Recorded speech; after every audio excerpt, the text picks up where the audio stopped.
est-ce que vous pouvez nous faire l'économie de la cérémonie d'aujourd'hui? Merci beaucoup. Cette cérémonie d'aujourd'hui consistait à rencontrer le Sénat américain dans le cadre de la lutte contre la mendicité des enfants. La Médina a toujours joué le rôle de pionnier. Donc pour cette année, on a 8 communes. Les représentants des autres communes sont là. Ensemble, nous devions porter ce combat, cette mission, pour éradiquer définitivement la lutte contre la mendicité et l'exploitation des enfants. On peut apprendre le Coran sans mendier. Ça, c'est notre défi.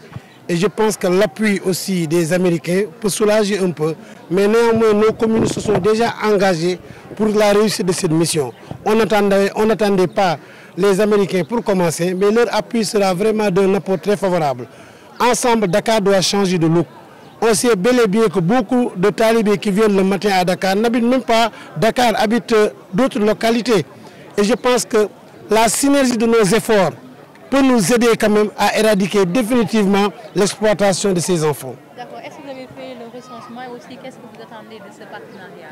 Non, je pense que ce n'est pas un nouveau partenariat. Ça a daté depuis le décès des talibés à la Médina. Ça fait plus de 5 ans que nous travaillons avec n'est-ce pas, ces partenaires. Nous avions eu à faire beaucoup de choses. D'abord, le maire de la Médina que j'étais, j'avais signé une décision, un arrêté interdisant la mendicité à la Médina. J'avais aussi impliqué la police et les forces de l'ordre afin au moins de punir ceux qui exploitent les enfants. À la Médina, on a aidé pas mal de marabouts. Il n'y a plus assez de daras qui font mendier des enfants. Peut-être ils peuvent venir apprendre le Coran et retourner chez eux. C'est ce qui nous avait poussé à créer, malgré qu'en ce moment, la petite enfance n'était pas une compétence décentralisée. Mais la Médina a eu à créer 2 villages des tout petits. Ce village-là prend plus de 400 enfants, l'autre prend plus de 300 enfants.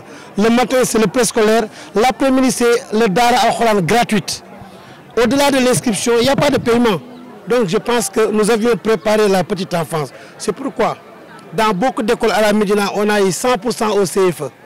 Parce que les enfants sont bien préparés. Quand tu apprends d'abord le Coran, c'est plus facile pour toi d'être un excellent élève dans le primaire. C'est pourquoi on a eu de bons résultats au niveau du primaire. En 2009, on était l'avant-dernier au Sénégal. Maintenant, la Médina fait partie des premiers. Et ce sera le cas avec les autres communes qui viennent d'intégrer le projet et qui seront au moins des pionniers, n'est-ce pas, pour la réussite globale de la lutte contre la mendicité dans la région de Dakar. D'accord, tout à l'heure je vous ai posé la question. Vous avez recensé combien de daras au niveau de la Médina? Non, de la Médina, on avait une vingtaine. Maintenant, il nous reste une dizaine. Mais ces dizaines-là, on peut dire que les 7 font apprendre les enfants le Coran et les enfants retournent chez eux. Peut-être il y a 2, 3 qui gardent les enfants et que la mendicité est moindre maintenant.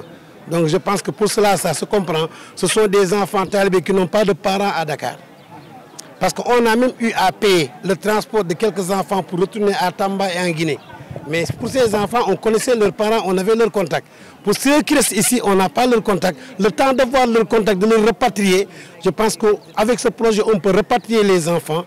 Et surtout, ce qui me tient à cœur, c'est la création d'un orphelinat. C'est un besoin pour la Médina.